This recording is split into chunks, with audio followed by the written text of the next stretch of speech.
Morning, everybody. It's Monday, April the 7th. I had to stop and think about that. There's some people swimming out there. We're in Sabang, Philippines, Palawan, Port-au-Prince. So that's where we're at. It's a small resort community that takes tours over the underground river.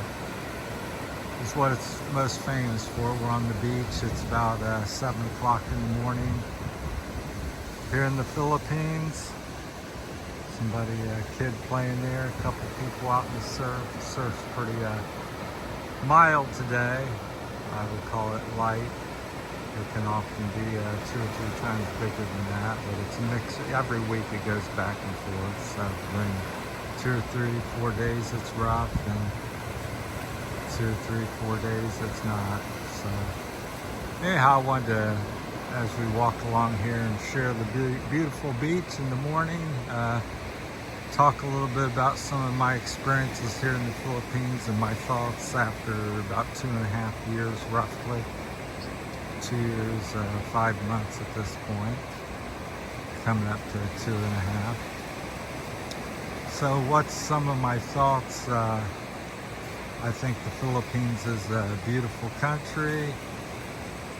Lots of things to see and do. As you can see here, this is one of the most beautiful spots that I've found. But there's literally thousands of these to go around if you have the time and money and health to get out and explore. So, but I think this is just real picturesque as you come down through the mountains and see the mountains, and then it opens up to the sea here. And this morning's low tide, so you get a lot of beachfront area. It may be coming back up on us a little bit now, but it's low tide. So it's kind of used to probably be a small fishing village prior to tourism, which is probably 50-75% of what's going on here anymore these days.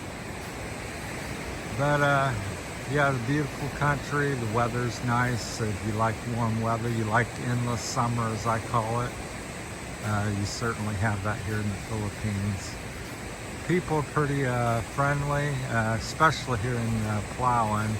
I think they've just upped it a notch, so I thought they were friendly over in the Visayas, Iloilo area, the couple places I lived, but they seem extra friendly here. Haven't had anybody even give you a second thought or look, because I think it's mainly because they see so many tourists here. So you're just a regular. Where I first started out, I was like just a handful of us over there, so you're a bit more noticeable here. It's like, well, we see 200 or 300 of you every day, so it's kind of ho-hum, which is kind of nice not to stand out so much, even though you do. You're never gonna necessarily blend in, but then people kind of get to know you. It's after about 3 or 4 weeks now, it's kind of, to me, it feels like home. You can see the surf coming up a little higher every few minutes. Got a little shorebird there running along. And let's see, talk about the people, the weather. A couple things I don't like or adjusting to is the slow pace of the, especially trying to get stuff done. Go to the bank, visa issues or something, whatever you're trying to do, government related. You go, it's a big line, 100 people to get in line. Should be much more efficient than that. And you go, and we went to one office, I forget what we did, but just one office. Took us all morning from about 7:30, 8 o'clock in the morning till noon time we got out there, and we had 3 other places to go that day. So that's kind of different. And a lot of a little cost to go to this line in that place that we were at. We went in and had to pay 3 or 4 different times for each line. Instead of, just paying a lump sum, you had to pay a couple hundred in this line, 300 in the next, 100 in the next for different papers, even though you're all in, it's the same room, same building. So that's kind of hard to get used to when you're coming from the West or America, where everything's much more fast and efficient, and you usually just pay a lump sum on something, but here everything's very individual. You go, I went to buy something yesterday, getting some things, and I thought, well, there's one item. She goes, no, sir, that's 2, even though there's 2 pills, and kind of like pills and package. She goes, oh, that's 2 items, and each item's 30 cents. Because I said, well, I'll take 6, because I thought 6 packs. And she goes, no, that's 12. And I go, well, I guess I only want 1 pack then. But yeah, it's just a lot of getting things, used to it. But overall, I don't have really too many regrets, or would I do it? I guess the question I always ask people or like to hear, if you could do it over, what would you do it again? And my answer is yes. Would you maybe change a couple things? Yeah, but you have one go around, and sometimes you get some stuff right and sometimes you don't. It's a balance in life.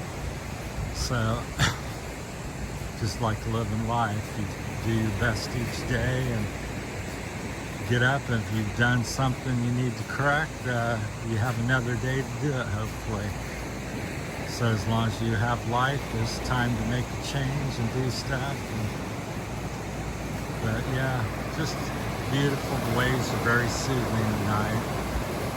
You can hear them even in the room in the house, because they're fairly loud. Even though they're pretty mild this morning, they're still making some noise. We get a lot of debris washing up in the ocean. You get some sticks or logs occasionally. Most of it's seaweed, so not very much trash here. They keep it pretty clean. Water's pretty clean as far as I've seen. The only other water I thought was cleaner was over Gigantes Island tours. Of course, you're out on a big island there, or smaller islands out in the middle of the ocean. So here you're still attached to Palawan, but it's the best I've seen off the coast of one of the major islands. So the only way I think it could get better is to go to an island out in the ocean somewhere where it's less people and less mixing of the water and stuff, more untouched. But it's quite beautiful here. If you've got any questions or comments, feel free to leave them in there. I know I ramble on. Cost of living is affordable. I would say it's 25 to, depends on the items. Overall, I would say at least 25 to 50%. In some small cases, maybe 75% less than America.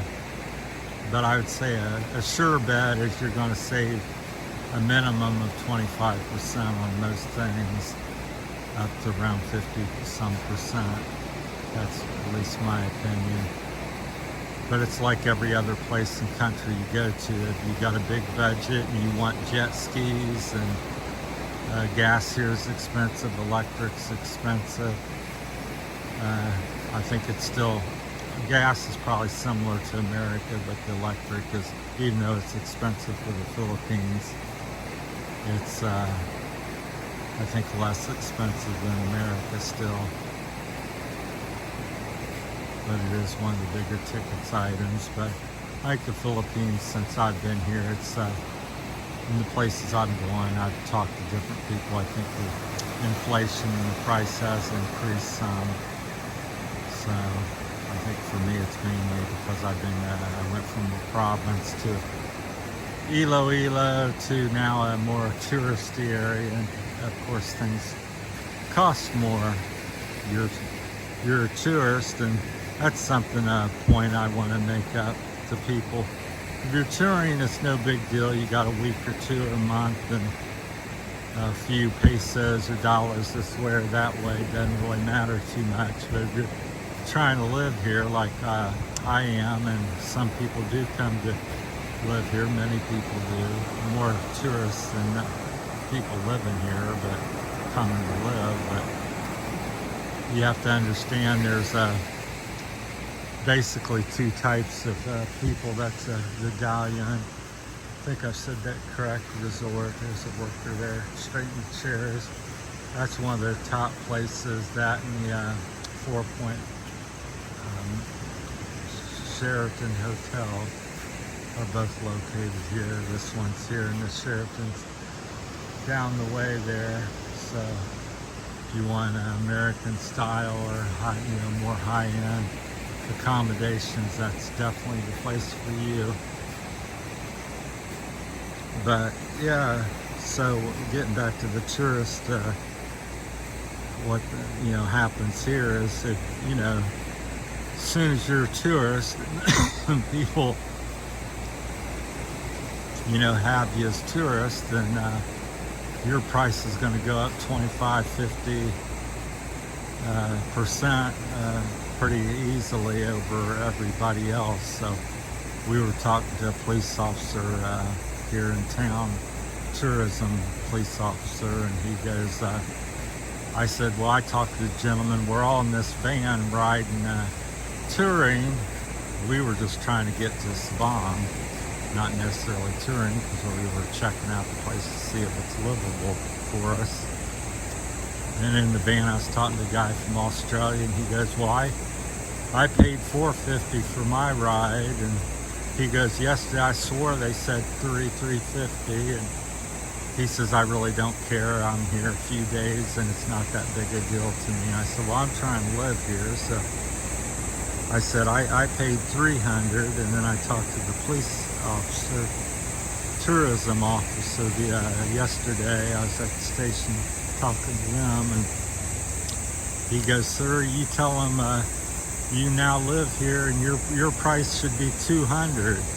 So that's the difference, and it's kind of an unwritten thing. They don't have these things written down anywhere where people see you and they go, oh, he's from America, and so his ride's gonna be, they just make something up, 60 peso, oh, she's a local Filipina, and her ride's 20 peso, and so just kind of understand the game and do that. So I'm learning. So, because you can definitely adds up, and your cost could go from 10,000 a year to 20 to 40,000 American dollars, just by little things like that, because you're adding 25-50% or more in some cases to the cost of your living here, or even just the visiting. But it is what it is. I think a lot of people aren't aware of it. And then the other thing I think about is understanding the value of money here. Because coming from the West, we think $10 is really not that much. Well, $10 here is most people's wages for the entire day. 8-10 hour day or 12-hour day of working. So when you start throwing around 500 peso, well, that's about $10, which is a lot of money. So you have to understand, because you're setting yourself up and others to for people, that's where the people get the idea, well, you're rich because you're throwing around 500 peso everywhere you go, or 1,000 peso, which is 20 bucks roughly. Depends on the currency rate. So I think to help others and kind of protect yourself, Yeah, in the West it's not much money, but here it is, and you're now visiting or living in the Philippines, so understand it is a lot of money. So if you just end up paying extra, giving somebody 500 peso, well, that's a tremendous amount. So, and once you start doing that, you kind of set yourself up, expectations to every other expat, or, oh, he's rich too, and he give me 500, you give me 500. So I think just try to, I'm not against giving. I'd probably give away, I don't know how much, a lot, possibly, several 100,000 pesos since I've been here for 2.5 years. But what I've learned and kind of adjusted is I backed it way down. And what I like to do when I'm giving to people is when somebody does me a service, or I see them working hard in the corn, harvesting corn, or they give me a good fair price on a bottle of water, or take me somewhere and they go 50 pesos, sir, where other people are trying to charge me 200 or 300. Well, that's the person I'm going to reward. I may just, instead of, he says 50, I go, here, just take 100. Because they did me a good service, and they're working, trying to get, do the best they can. Everybody's here in the world together. It's another phrase I like to say, we're all in it together, so let's help each other and work together. And but the key is to respect and work with people. If you're just sitting there and say, I can't find work, I can't do this, can't do that, get up and make an effort. So that's the way I was brought up. So I've talked a long time again as usual. So, but let me know what you think in the comments. That's some of the things I've thought about, just a few. There's many more. I could probably make 1,000 videos of and hours and hours and hours of all the different experiences. I try to keep the channel more upbeat, but than negativity or problems. So that's I think that's a better way to live and stuff, because you can go on and on about the things that are not right and could be better, or you can talk about some of the things that are great. So just look at that view there, people. So it's like the one guy watched, he goes, so what are you sitting on your couch and what are you waiting on? Chase your dreams, and you only have one chance, and go, typically, and get out and take it and make it happen. There's no perfection, there's no great, wonderful time to do stuff, but you got people coming up behind me. So I've taken my leap and made it and landed on my 2 feet. Maybe my butt to knees a couple times, but I've made it. There's some locals heading to work or something, I suppose. Hard to say. All right, thanks for watching, everybody. Take care. Have a great week.